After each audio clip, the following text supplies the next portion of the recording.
皆さんこんにちはဒီနေ့မှာတော့ရင်းစမ်းအဆောင်သွားလိုက်မဲ့ trip လေးပဲဖြစ်ပါတယ်အားလုံးပဲအလေလိုက်ခဲ့ကြပါအောင်နော်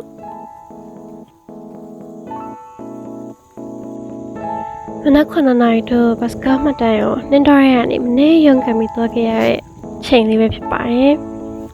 ဒါတော့စတင်ထောက်ခါပြီးတော့ရန်ကိုပြောနေကြတဲ့သူတွေပါဘတ်စကားတစ်ဆင့်ယထာတစ်ဆင့်နဲ့မလို့ on train မှာဒါတော့ဘတ်စကားဆောင်ပြီးတော့စီးသွားမယ်ဆိုလို့ရှိရင်ချိန်ကြာမှမလို့ taxi စီးပြီး3ယောက်သားလေးထွက်ခဲ့ပါတယ်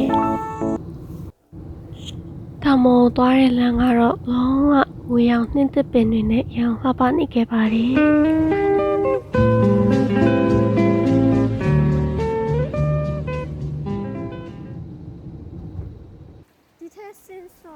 အီဆန်နေရသည့်ဥရုတန်ကိုအန်တူပြီးတော့ final destination ရရှိခဲ့ပါတယ်မြင်လိုက်ရတဲ့မြင်ကွင်းလေးကြောင့်ဘလောက်ပဲပြင်ပန်းခဲ့ရမောပြေသွားပါပြီ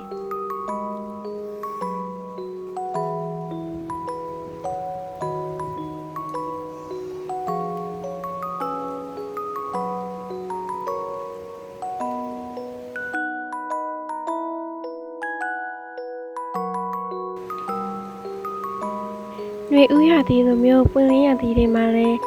ကဲလှပတဲ့ view လေးရှိတဲ့အတွက်အားလုံးကိုတစ်ချိန်လောက်တော့ဆက်လာကြည့်စီချင်ပါတယ်ရောက်ခါနေမှာတက်ခုမယ်ဆိုရင်2လလောက်အလိုတွေက booking တင်နေပေါ့နော်ကိုရီးယားတော့အနီးကပ်စီစဉ်လိုက်တဲ့ trip လေးဖြစ်တဲ့အတွက် booking တွေအားလုံးလေးပြည့်နေပြီမလို့နေချင်းလေးပဲလဲပြီးပြန်လာခဲ့လိုက်ပါတယ်အောင်မဲနှစ်သက်မှာစိတ်တည်လူတင်နဲ့ငွေဆန္ဒတလုံးတော့အရေးပြည့်စုံကြပါစေချစ်တဲ့သူတွေလည်းအများဆုံးနှီးစက်နိုင်ပါစေလို့ဆုတောင်းပေးလိုက်ပါတယ်အားလုံးဗီဒီယိုလေးကိုအဆုံးထိကြည့်ပေးတဲ့အတွက်ကျေးဇူးတင်ပါတယ်တတား